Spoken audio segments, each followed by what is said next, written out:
Time. Let's break this mother down. With Shizzywhiznut.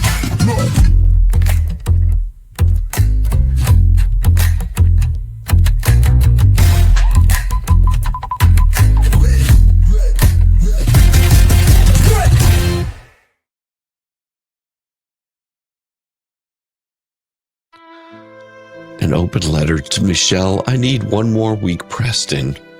The court giveth 7 days. The clock taketh everything. Dear Lynette, Michelle, Lacey, Alexis, pick a name, Preston. Let's not pretend this is your first time dragging the court through one of your soap opera performances.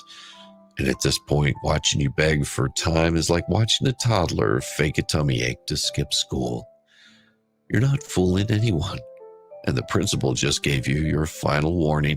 We've seen the greatest hits before, the child in peril routine, the I'm innocent of everything monologue, the I don't know how to lawyer remix, even the emotionally manipulative, but I was sick too sequel that you just dropped in your latest motion. Unfortunately for you, Judge Bolitho didn't give you a standing ovation. Well, he gave your happy ass a countdown. Well, let's be crystal clear. This is not grace. This is the judge counting down your final seconds with a stopwatch in one hand and a sanctions order in the other. And you claim your daughter was hospitalized and you were sick. And you're finalizing negotiations with a mystery attorney because apparently you've been stuck in the finalizing phase longer than your shell charity was rescuing tortoises. What exactly is left to finalize, woman? Did you lose the attorney behind your flea market table? Or are you still bartering in Facebook DMs, hoping someone will ghostwrite your motion for store credit? Well, let me spell this out for your addled brain in terms even your flea market legal team can maybe understand or halfway understand. You don't just have one deadline coming, you have 2, and the clock is ticking on both.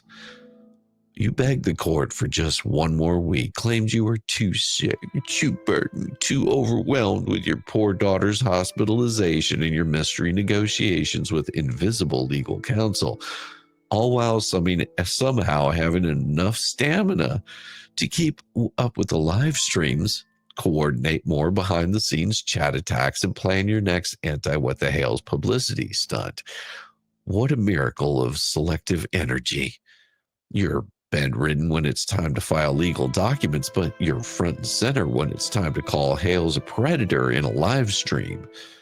Let's just recap your June 10th attempt at legal theater. You filed begging for a 7-day extension because, now stop me if you've used this before, your daughter was in the hospital, you got very ill, and you're finalizing negotiations with an attorney. That last part you've been repeating like a broken record for months. Finalizing? What exactly are you negotiating at this point? A payment plan and possum pelts? A YouTube live stream in exchange for legal services? Or maybe just a pole dance or 2? Or maybe it could be more accurate in saying that you're just stalling, praying you can run the clock out just long enough to weasel past another deadline with yet another sob story. And yet, like clockwork, the court demonstrated a shred of mercy. But don't twist that, like a pair of pasties on nipples.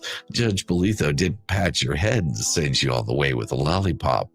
No, he signed that sweetheart like an order that is a man sick of hearing your bullshit excuses. His ruling might as well have been carved in granite. This is the last extension defendant Preston will receive. She should govern her happy ass accordingly. This is not judicial grace, Lynette. That's a death knell. The kind of warning the court gives right before it body slams your happy ass with sanctions so hard you'll need an emergency GoFundMe just to keep the folding table business afloat. Let's not forget, you're not some poor, helpless bystander swept up in legal confusion. You're the origin point of all of this disaster. You started the fire with your fake neighborhood fan act, your land grab lies, your diaper defamation comments, your road signs accusing someone of rape, your obsession with Jeremy Hales's merchandise, and your coordinated weaponization of social media to fundraise while claiming you're broke. You built this grift-fueled Frankenstein. You recruited the fleas. You turned your Facebook into a rumor mill and your charity into a mask for private income. And now you want the court to treat you like you are a delicate flower. No, you're not delicate. Bitch, you're dangerous. To truth, to process, and to anyone stupid enough to believe your routine. You stood in front of the judge with this crocodile tear-stained filing as if your health crisis and ongoing talks with imaginary lawyers should somehow wipe away months of documented malicious behavior. The same behavior you gleefully posted online, the same behavior you mocked legal professionals over, the same behavior that led to a 2-year restraining order in Ohio. Because even across state lines, the courts have smelled that rancid odor. And it wasn't just out of that plastic bucket. It was of your nonsense. You don't get to hide behind your child when it's convenient. You don't get to weaponize illness when deadlines hit. You don't get to suddenly care about the law when you've spent over how many decades treating the court system like your own personal stage. You can throw whatever performance you want at this judge, but you've already been cast in the role of defendant, and you're quickly turning into Exhibit A. So let's talk about what's really happening here. You're buying time for someone to ghostwrite your response. That's it. This isn't about illness. It isn't about counsel. No, it's about salvaging enough hours to slap together another Franken-filled full of sovereign gobbledygook. Live stream talking points. And definitely a lot of bad legal advice whispered to you in Telegram chants or on Facebook. But let me remind you that ghostwriting can be sanctioned. Failing to disclose who wrote your filings, sanctioned. Filing late again, sanctioned. Turning in garbage full of defamatory denial and YouTube delusion, that shit would be sanctioned with prejudice. Well, the warning has been issued. The fuse is lit, but there's more. The plaintiffs identified as John Doe, or now Raymond G. Bonebreak Jr., and now that he's being added by name, the fantasy that this was all just a vague little cloud of online rumors is gone. There's no more anonymity, no more shadowy labels, no more, we don't know his real name. We know. The plaintiff knows, the court knows, and your name is still up there in bold print.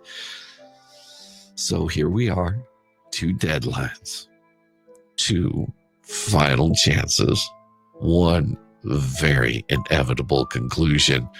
That hammer is about to drop like a prolapsed asshole. And when that hammer drops, because it will, you won't be able to cry your way out of it. No, in federal court, no, not this time. Because you've insulted the court. You've manipulated the process, and you've mocked the plaintiff and rallied a band of hate group flea market YouTubers to do your bidding while hiding behind a fake rescue, multiple GoFundMes, and of course, a very innocent toddler. And now, in your final desperate plea, you ask for mercy.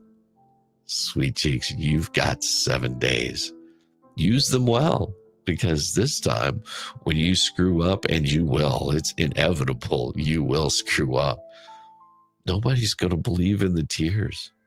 Nobody's going to believe the typos or the turtle talk. Sincerely, Shizzywhiznut. I'm not the judge. I am the echo of every deadline you've dodged and every lie that you've told finally catching up to you and slapping you right between the eyes. And oh, it's gotta feel glorious. It is about time. Let's break this mother down. With Shizzywhiznut.